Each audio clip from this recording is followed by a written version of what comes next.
সাংসারিক ঝামেলার জন্য যদি নফল ইবাদতটা কম হয়, মনে অস্থিরতা থাকে, তখন কি করা যায়? হুজুর, সাংসারিক ঝামেলা আর কি, এইটা আর কি জানতে চাইতেছি। এখন খুব ভালো। নফলটা কি আমার করার জন্য জরুরি, নাকি আমার সংসারের প্রতি খেয়াল করাটা জরুরি?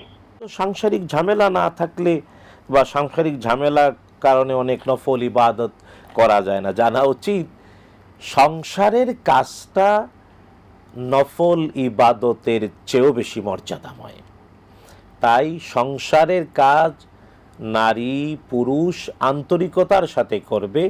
নফল ইবাদতের সওয়াবের চেয়েও বেশি সওয়াব সংসার ঠিকমতো মেনটেন করা, স্বামী স্ত্রী ছেলে মেয়ে পড়ালেখা পরিবার সাজানো, এই সব করা নফল ইবাদতের চেয়েও শ্রেষ্ঠ।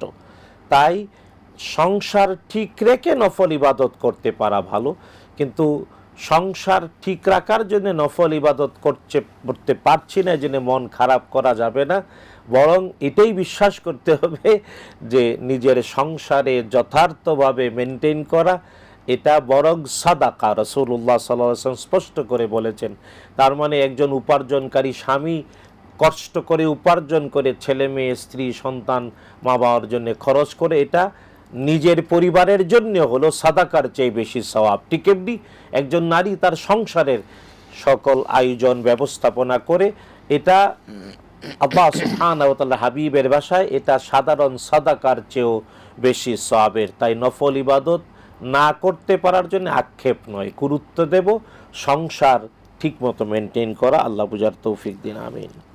আমাদের একজন প্রশ্ন করেছিলেন যিনি 5:10 উঠে ফজরের নামাজ পড়েন। হ্যাঁ, আজকে পর্যন্ত এখন পর্যন্ত সূর্য উদয়ের যে সময় আছে এতে আপনি 5:10 উঠেও যদি ফজরের সালাত আদায় করেন তাহলে সমস্যা নেই, কারণ আজকেও ঢাকায় ফজর মানে সূর্যের উদয় হয়েছে 5:23 আজকে 5:23 সূর্যের উদয়।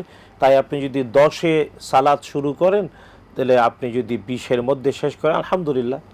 কিন্তু এটা দিন দিন সূর্যের উদয়টা এখন কমবে, মানে 5:23 তো আজকে ছিল, তারপরে সামনে হয়তো 1 মিনিট 2 মিনিট করে আগাতে মানে কমতে থাকবে, 5:21 5:22 5:20 5:19 এই ধরনের আগাতে থাকবে। সুতরাং অন্তত উচিত সূর্যোদয়ের মিনিমাম আধা ঘন্টা আগে উঠে যাতে ঠিকমতো 2 রাকাত সুন্নত এবং 2 রাকাত ফরজ যথার্থভাবে আদায় করা যায়। যদি ভুল হয় তাহলে সূর্যোদয়ের আগেই যাতে ভুলটাও সংশোধন করে আদায় করা যায়, এতটুকু সময় সূর্যোদয়ের আগে থাকা উচিত। আচ্ছা, আরেকটি প্রশ্ন ছিল, গোসলখানায় কাপড় পরিবর্তন করতে গিয়ে যদি শরীর উন্মুক্ত হয়, এমনকি সতর খুলে যায়, অন্য কেউ যদি না দেখে তাহলে কি হবে? উচিত হলো গোসলখানায় চতুর্দিক থেকে যদি আবদ্ধ থাকে আর কেউ না দেখে তাহলে কোনো সমস্যা নেই। তবে উচিত মানে দুষ্ট জিন বা নিজেরও বদ নজর আছে, এই জন্যে যদি আপনি সমস্ত কাপড় খুলতে হয় তাহলে বিসমিল্লাহ, শুধু বিসমিল্লাহ বলবেন, বলে শরীরের সমস্ত কাপড় যদি খুলতে হয় তাইলে আর দুষ্ট জিন ভূত এগুলো আর দেখতে পায় না। আর নিজের শরীর দেখেও নিজের সলজ্জতা আছে, এটা খেয়াল রাখা উচিত।